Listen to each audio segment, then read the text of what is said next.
Είμαι σίγουρη ότι το ευχαριστώ είναι η πρώτη ελληνική λέξη που έμαθες. Πολλές φορές όμως δεν αρκεί μόνο ένα ευχαριστώ, πρέπει να εξηγήσουμε και τον λόγο που το λέμε.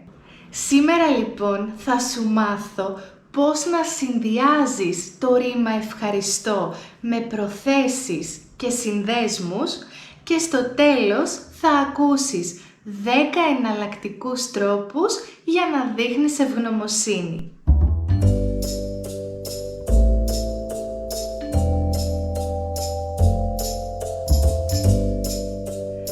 Γεια σου, είμαι η Αλεξάνδρα και καλώς ήρθες στο Do You Speak Greek.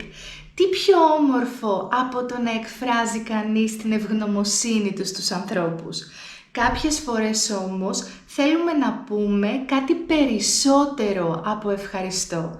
Σήμερα λοιπόν θα σου μάθω να χρησιμοποιείς σωστά την πιο γνωστή ελληνική λέξη. Θα μάθουμε να τη συνδυάζουμε με την πρόθεση για και με την πρόθεση που, έτσι ώστε να φτιάχνουμε πιο σύνθετες προτάσεις.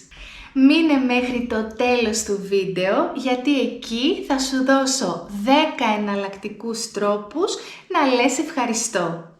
Στο κουτί της περιγραφής θα βρεις ένα link για να κατεβάσεις ένα δωρεάν PDF με όλα αυτά που θα μάθεις σήμερα.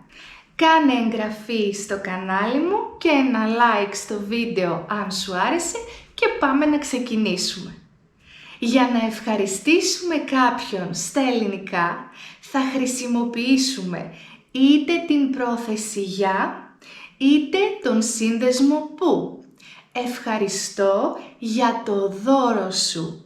Ευχαριστώ που ήρθες. Πάμε να δούμε τις διαφορές. Στο πρώτο παράδειγμα χρησιμοποίησα την πρόθεση για μετά το ρήμα ευχαριστώ και πριν από ένα ουσιαστικό σε αιτιατική φυσικά. Ευχαριστώ για το δώρο. Ευχαριστώ για την απάντησή σου.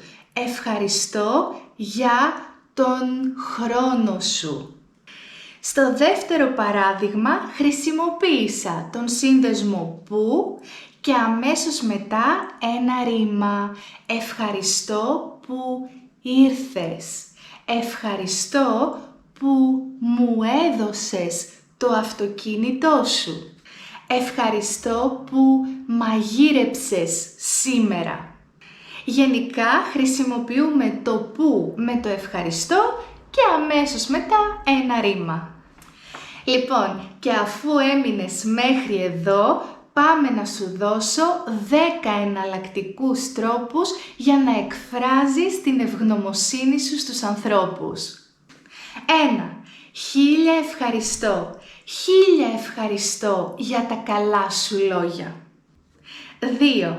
Δεν ξέρω πώς να σε ευχαριστήσω. Πραγματικά δεν ξέρω πώς να σε ευχαριστήσω για τα καλά σου λόγια. 3. Δεν έχω λόγια. Πραγματικά με βοήθησες πάρα πολύ. Δεν έχω λόγια να σε ευχαριστήσω. 4. Σε ευχαριστώ θερμά. Σε ευχαριστώ θερμά για τα καλά σου λόγια. 5. Σε ευχαριστώ από τα βάθη της καρδιάς μου. Σε ευχαριστώ από τα βάθη της καρδιάς μου για τα καλά σου λόγια. 6. Υπερευχαριστώ. Σε υπερευχαριστώ για τα καλά σου λόγια. 7. Σου χρωστάω. Να ξέρεις, σου χρωστάω για τη βοήθειά σου. 8. Αισθάνομαι τεράστια ή απεριόριστη ευγνωμοσύνη. Αισθάνομαι τεράστια ευγνωμοσύνη απέναντί σου. 9. Το ευχαριστώ είναι λίγο. Το ευχαριστώ είναι λίγο για όλα όσα έκανες για μένα. Και 10.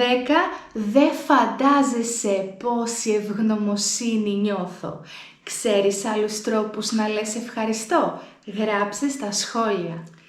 Μην ξεχάσεις να κατεβάσεις το δωρεάν PDF με όλο το λεξιλόγιο που έμαθες σήμερα και κάνε εγγραφή στο κανάλι μου αν θέλεις να βλέπεις καινούριο βίντεο κάθε Δευτέρα. Ήθελα να σε ευχαριστήσω από τα βάθη της καρδιάς μου που είσαι εδώ και με στηρίζεις. Ευχαριστώ πολύ. Μουα!